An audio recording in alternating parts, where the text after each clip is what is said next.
Magasig na dato sa lupa, pangagan palang ipinani o diablo na dapat lahat tayo yung pagkaisa ipablok ito sa social media para wala na ito makain madahon sa meta.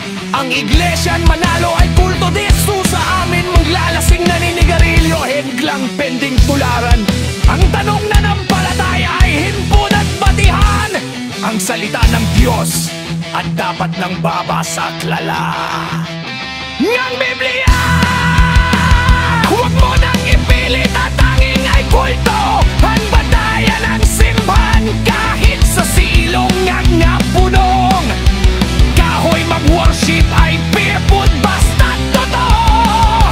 Magan pala ang simbahan ni kung anong tanggan ngayon ay bulong. Ito pa to walang isip na vlogger Duterte na naman tinumbok. Dami Ghost Project hindi man lang nagsalita, kaya pala nakabusal tumalabo yata ang lagi nakasulat Iglesia ni Cristo. Pababa ang ganda ng Iglesia ni Mayana. Malala pa to sa bending the law. Ipagpalagay natin tumanggap ngangit ng pera galing kay Sara. Ang tanong tama inang tanggapin ng pera, hindi malinaw ang pinagkuhanan. Ang pagtulong lalang problema, wala tayong comment yan. Ang pagpapagawa ng madaming sambahan syempre kasama may naman laka ng koleksyon. Wala lalong comments ganun, normal lang yan sa isang sambahan kahit saan naman may koleksyon. Kung gusto mo kumulo buhay mo, pakialaman mo ang Iglesia ni Cristo.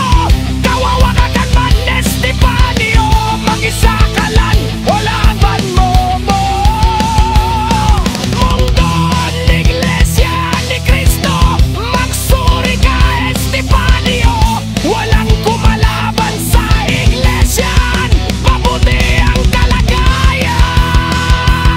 Mayayaman ang mga Iglesia ni Cristo, kaya na kailangan ng pera. Nang tagalabas may king kakaysi sa mga aral ng Iglesia para maliwagan ang isip mo. Ang kapal ng pagmumukha mo, malaki ang naitutulong ng ink sa government natin, lalo na sa kalamidad. Ikaw ano na itutulong mo? Mag-content ka o may maitutulong ka na, wag ong maninira ka ba? Hoy, wag mong ganaganyan ang ink sa Diyos, yan labas. Bayan ka, kinakalaban mo ang Diyos, magilabot ka sa sinasabi mo. Ipasalamat ka, hindi mapagpatol. Ang it sa mga kagaya mo, tatawanan ka lang ng ink